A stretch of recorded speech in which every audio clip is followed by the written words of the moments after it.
Hello, this is my presentation, Surface Chlorophyll A Concentration Evaluation by Tanya Cochran. Abstract.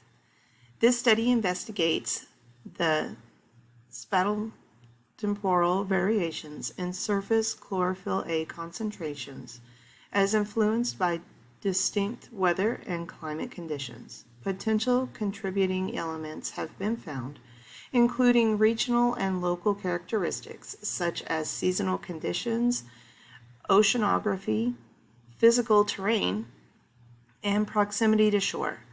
Furthermore, it is imperative to do further research in order to have a comprehensive understanding of the impact of oceanographic processes, including thermohaline circulation and the influence of seawater parameters on primary production.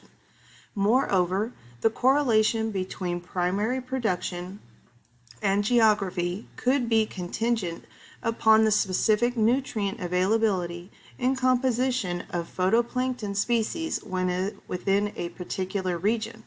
Ultimately, this study will contribute to the comprehensive of worldwide trends related to prolonged climate fluctuations and their effects on the marine ecosystem. My introduction. Surface chlorophyll A concentrations vary over time due to the weather factors influencing primary productivity such as nutrient availability, available light, and water temperature. Generally, primary productivity and phytoplankton abundance are highest in the summer when water temperatures are higher, nutrients are more readily available, and there is an increased sunlight. Conversely, primary productivity is lowest in the winter when the water temperatures are cooler, nutrients are not readily available, and there is decreased sunlight. These seasonal patterns can be observed in the temperature and near polar zones. However, the extinct trends may differ based on geographic location and proximity to the shore. For example, locations closer to shore may experience seasonal patterns in primary production that differ from those farther from shore due to the impact of terrestrial inputs from humans and the associated pollutants. Additionally, fluctuations in primary production can be observed due to circulation patterns affected by seawater properties. Thermohaline circulation patterns occur due to density differences in the surface and subsurface water layers and can cause upwelling and downwelling of nutrients. This is especially evident in near polar regions that experience seasonal sea ice cover, as this affects the salinity and density of the seawater.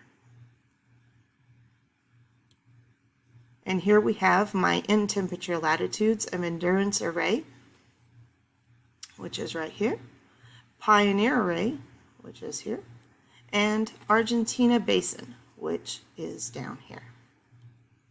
And these are my questions I had asked. And here we have my methods.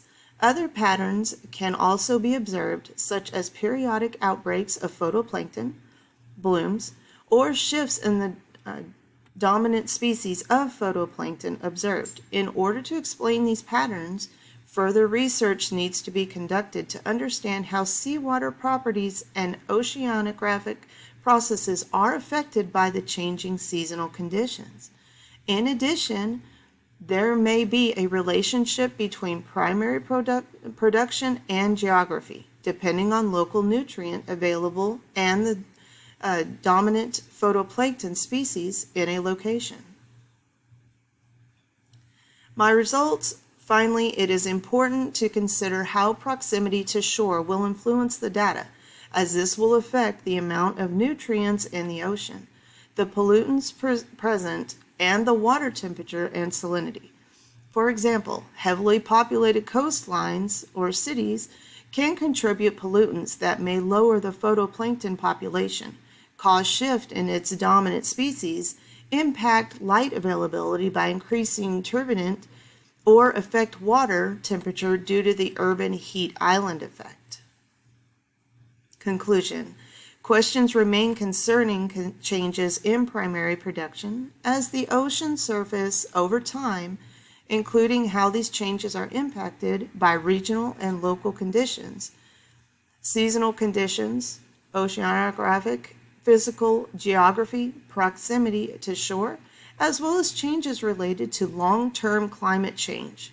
Additionally, further research is needed to understand how seawater properties and oceanographic processes influences primary production and the relationships between primary production and geography.